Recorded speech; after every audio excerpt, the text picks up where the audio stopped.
Pemirsa, terima kasih Anda masih menyaksikan Ayo Hidup Sehat. Pemirsa, apakah Anda rutin melakukan pemeriksaan kesehatan seperti tensi misalnya? Hati-hati loh, apalagi bila Anda seorang yang memiliki riwayat keluarga dengan tekanan darah tinggi. Sebaiknya Anda rutin melakukan pengecekan.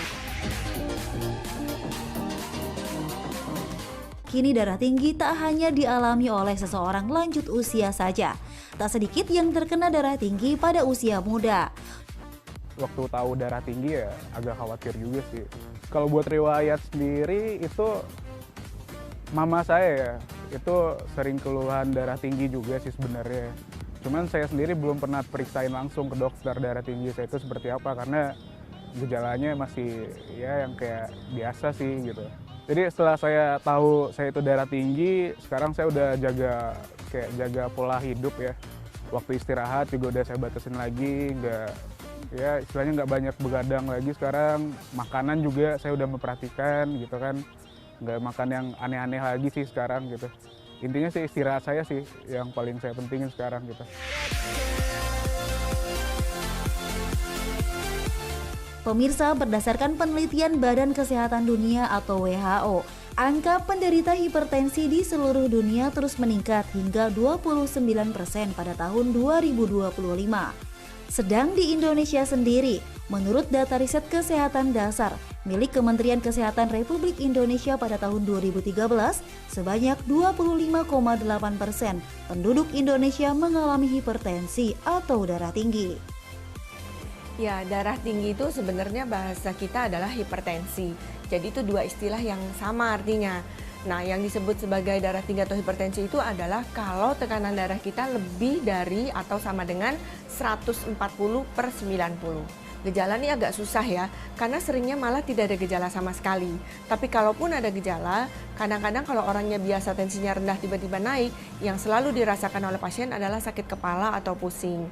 Atau yang tadi Chef Muto ya, ngerasa agak pegel di sini, walaupun itu sebenarnya tidak selalu.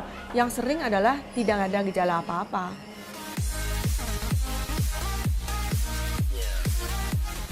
Pemirsa, fakta atau mitos ya kalau konsumsi garam berlebih bisa sebabkan seseorang terkena darah tinggi?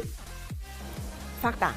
Jadi salah satu faktor risiko untuk terjadinya seseorang mendapatkan darah tinggi itu adalah dengan mengkonsumsi garam yang berlebihan.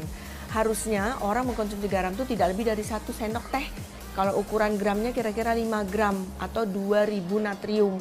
Tapi orang-orang suka mengkonsumsi lebih dari itu karena kadangnya nggak ngerasa apa-apa. Belum lagi kalau ditambah MSG dan lain-lain. Itu kadarnya biasanya akhirnya jatuhnya lebih dari 1 sendok teh. Kopi dipercaya masyarakat bisa meredakan rasa kantuk.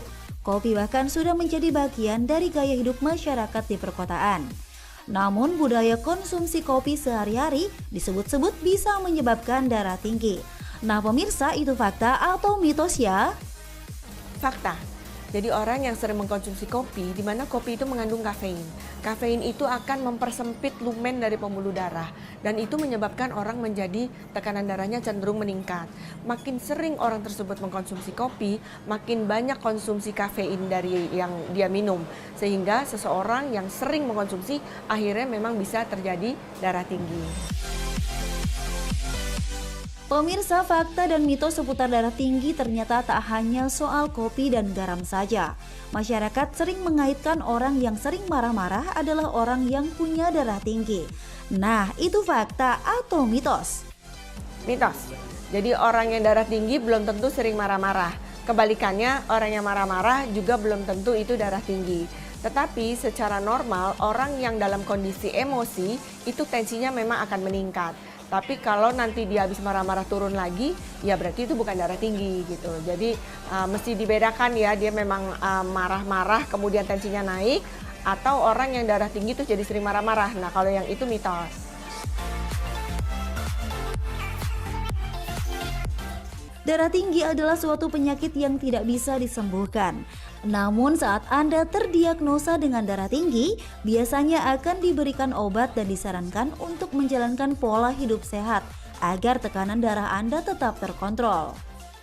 Ya, kita tahu ada beberapa faktor risiko orang yang menjadi darah tinggi. Salah satunya orangnya gemuk, kemudian kadar kolesterolnya tinggi, jarang berolahraga, makanannya konsumsinya banyak yang asin-asin. Nah, kalau kita nggak mau kena darah tinggi, sebaiknya kita hindari kondisi-kondisi tersebut. Jadi olahragalah yang banyak, makannya jangan selalu sering yang asin-asin, kemudian jangan sampai gemuk, hal-hal seperti itu.